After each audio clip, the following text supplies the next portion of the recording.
2024 వెళ్ళిపోయి 2025వ సంవత్సరం అనేది మనకి స్టార్ట్ అవబోతుంది కదా. జనవరి 1తో మనకి కొత్త సంవత్సరం అనేది స్టార్ట్ అవుతుంది. ఈసారి జనవరి 1 అనేది మనకి బుధవారం అయితే వచ్చింది. ఈ సంవత్సరము బుధవారం వచ్చితో స్టార్ట్ అయింది కాబట్టి ఈ సంవత్సరం చాలా మంచిదండి. డిసెంబర్ 31 లోపు మనం ఇంటిలో ఉండేటువంటి ఈ వస్తువులు కనుక తీసి బయటపడేసినట్లయితే ఇంటిలో ఉన్నటువంటి నెగిటివ్ ఎనర్జీ మొత్తం కూడా తొలగిపోతుందనే చెప్పాలండి. మనం ఏంటంటే మనకి ఈ నెగిటివ్ ఎనర్జీ అనేది పనికిరాని వస్తువుల వలన వస్తుందండి. సో వీటిని బయటపడేయటం వల్ల నెగిటివ్ ఎనర్జీ పోయి పాజిటివ్ ఎనర్జీ వస్తుంది. కొత్త సంవత్సరం స్టార్ట్ అయ్యే ఈ తరుణంలో కొన్ని వస్తువులు బయటపడేస్తే కొత్త సంవత్సరం అంతా కూడా మనకి బాగా కలిసి వస్తుందని చెప్పి పండితులు చెప్తున్నారు.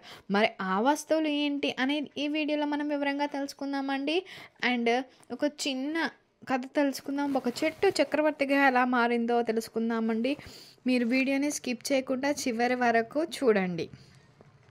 ఒకనప్పుడు ఒక ఋషి తన శిష్యుడు నది నుంచి వారి ఆశ్రమానికి వెళ్తూ ఉంటారు. అప్పుడు అకస్మాత్తుగా ఋషి ఒక మహావృక్షం ముందు ఆగి ప్రసన్నంగా నవ్వుతూ తథాస్తు అని చెప్పి అంటారన్నమాట. గురువు గారి చర్యకు కారణం ఏంటి అని చెప్పి అడుగుతారు పక్కనే ఉన్నటువంటి శిష్యుడు. అయితే అప్పుడు ఆ గురువు ఆ మహావృక్షం తన కోరికను పక్కన ఉన్న మరో వృక్షంతో చెబుతూ ఉంటే నాకు వినపడి తథాస్తు అని చెప్పాను అని చెప్తుంది. ఏంటి ఆ కోరిక అని చెప్పి గురువుగారు అని అడిగితే శిష్యుడు తాను చక్రవర్తి అయి భూమండలాన్ని ఏలాలి అని చెప్పి గురువు బదులిచ్చాడు. అప్పుడు శిష్యుడు ఓహో ఎప్పుడు వచ్చే జన్మలోనా అని చెప్పి గురువును ప్రశ్నిస్తాడు. కాదు ఈ జన్మలోనే అని చెప్పి గురువు సమాధానం చెప్తాడు. దానికి శిష్యుడు పగలబడి నవ్వి ఇది మరి గొంతెమ్మ కోరిక కదా, ఈ చెట్టుకు అంతటి అత్యాశ తగునా, అర్హత చూసుకోవాల్సినటువంటి పని లేదా అని అడుగుతాడు.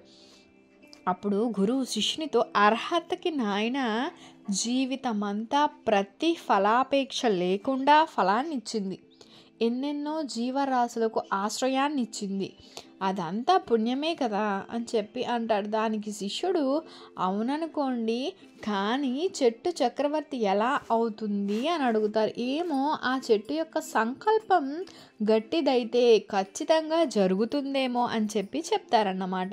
అలా అక్కడి నుంచి గురు శిష్యులు అయితే వెళ్ళిపోవడం జరుగుతుంది. ఆ రాత్రి పెద్ద గాలివాన వచ్చి ఆ మహావృక్షం నేల కూలుతుంది. అది తెలిసినటువంటి శిష్యుడు నవ్వుకున్నాడు.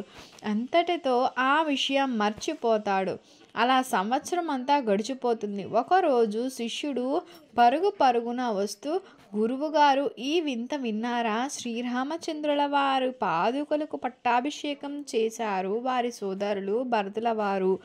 ఇక నుంచి 14 ఏళ్ళు పాదుకలు సామ్రాజ్యాన్ని పరిపాలిస్తాయంట అని చెప్పి గురువుగారికి చెప్పడం జరుగుతుంది. అప్పుడు గురువుగారు నవ్వి చెట్టు చక్రవర్తి ఎలా అవుతుంది అని చెప్పి అంటారు. అయ్యింది కదా అని చెప్పారు. గురువుగారి మాటలు ఏమి అర్థం కాని శిష్యుడు అంటే దాని అర్థం ఏంటి గురువుగారు అని అడుగుతారు. అప్పుడు గురువుగారు అవును నాయన, ఆ మహావృక్ష కల్పంతోనే వడ్రంగులు పాదుకలైతే చేశారు. అది ఆ శ్రీరామచంద్రుల వారికి సమర్పించడం జరిగింది.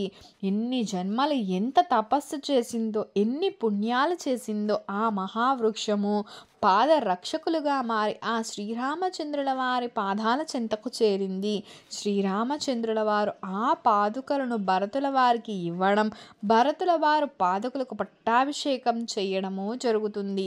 ఆ విధంగా చక్రవర్తి కావాలన్నటువంటి ఆ మహావృక్షం కోరిక నెరవేరింది అని చెప్పిన గురువు గారికి సాష్టాంగ ప్రణామం చేశారు శిష్యులు.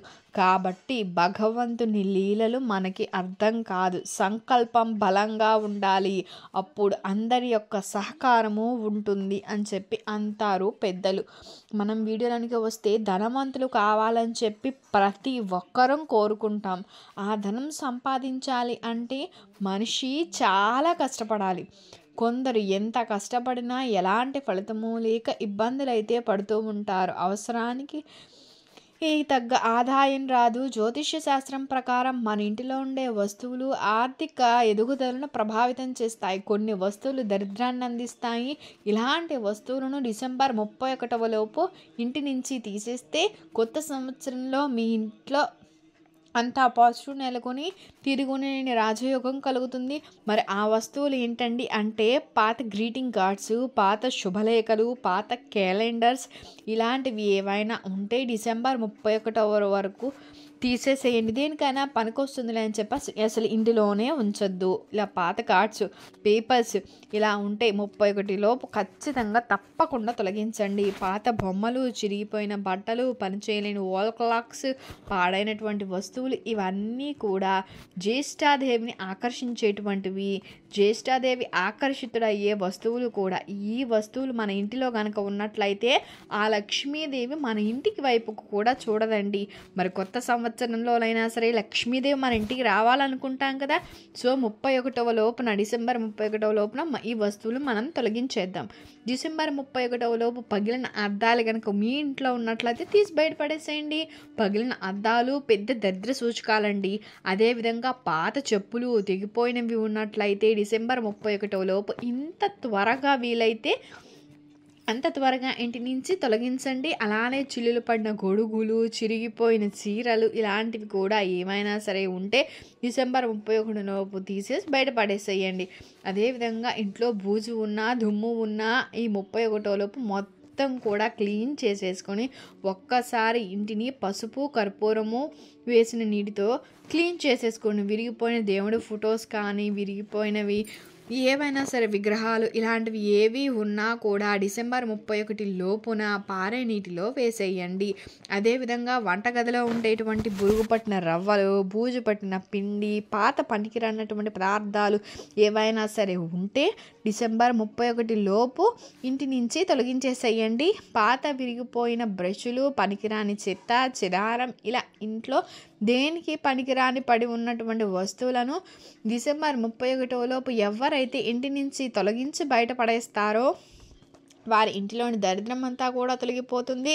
కొత్త సంవత్సరంలో లక్ష్మీదేవి అడుగు పెడుతుంది, మీకు సకలైశ్వర్యాలను కలగజేస్తుంది. కాబట్టి డిసెంబర్ 31 లోపున ఇంటిలో ఉన్నటువంటి ఈ వస్తువులన్నింటినీ తీసి బయటపడేసేసి లక్ష్మీదేవిని మీ ఇంటికి ఆహ్వానించండి. డిసెంబర్ 31 అర్ధరాత్రి 12 గంటలకు పాత సంవత్సరం క్లోజ్ అయిపోయి మనకి కొత్త సంవత్సరం అనేది వస్తుంది కదా. అందుకే ఈ సమయంలో అందరూ కూడా కేక్ కట్ చేసేసి హ్యాపీ న్యూ ఇయర్ అనేది చెప్పుకుంటూ ఉంటారు. అయితే ప్రత్యేకించి ఈ సంవత్సరం అయితే కేక్ కంటే ముందు అరటి పండును తిని ఆ తర్వాత కేక్ని స్వీకరించండి.